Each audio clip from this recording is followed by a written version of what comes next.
ಮಂಡ್ಯ ನಗರದ ಅಂಬೇಡ್ಕರ್ ಭವನದಲ್ಲಿ ಜಿಲ್ಲಾಡಳಿತ, ಜಿಲ್ಲಾ ಪಂಚಾಯತ್, ಮಂಡ್ಯ ಶಾಲಾ ಶಿಕ್ಷಣ ಇಲಾಖೆ, ಮಂಡ್ಯ ವತಿಯಿಂದ ಜಿಲ್ಲಾ ಮಟ್ಟದ ಶಿಕ್ಷಕರ ದಿನಾಚರಣೆ ಹಾಗೂ ಜಿಲ್ಲಾ ಮಟ್ಟದ ಉತ್ತಮ ಶಿಕ್ಷಕ ಪ್ರಶಸ್ತಿ ಪ್ರದಾನ ಸಮಾರಂಭ ಜರುಗಿತು. ಕಾರ್ಯಕ್ರಮದ ದಿವ್ಯ ಸಾನ್ನಿಧ್ಯವನ್ನು ರಾಮಕೃಷ್ಣ ವಿವೇಕಾನಂದ ಆಶ್ರಮದ ಅಧ್ಯಕ್ಷರಾದ ಪರಮಪೂಜ್ಯ ಶ್ರೀ ಸ್ವಾಮಿ ವೀರೇಶಾನಂದ ಸರಸ್ವತಿರವರು ವಹಿಸಿದ್ದರು. ಕಾರ್ಯಕ್ರಮವನ್ನು ಮಂಡ್ಯ ವಿಧಾನಸಭಾ ಕ್ಷೇತ್ರದ ಶಾಸಕರಾದ ಪಿ ರವಿಕುಮಾರ್ ಗಣಿಗಾರ್ ಅವರು ದೀಪ ಬೆಳಗುವ ಮೂಲಕ ಉದ್ಘಾಟಿಸಿದರು.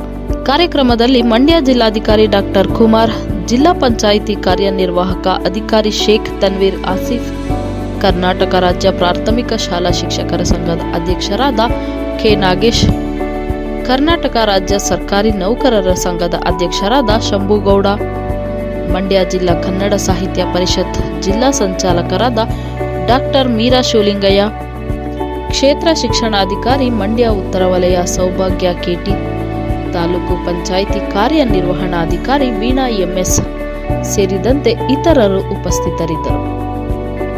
ವರದಿ ನಟರಾಜ್ ಜೆಟಿ, ಮಂಡ್ಯ.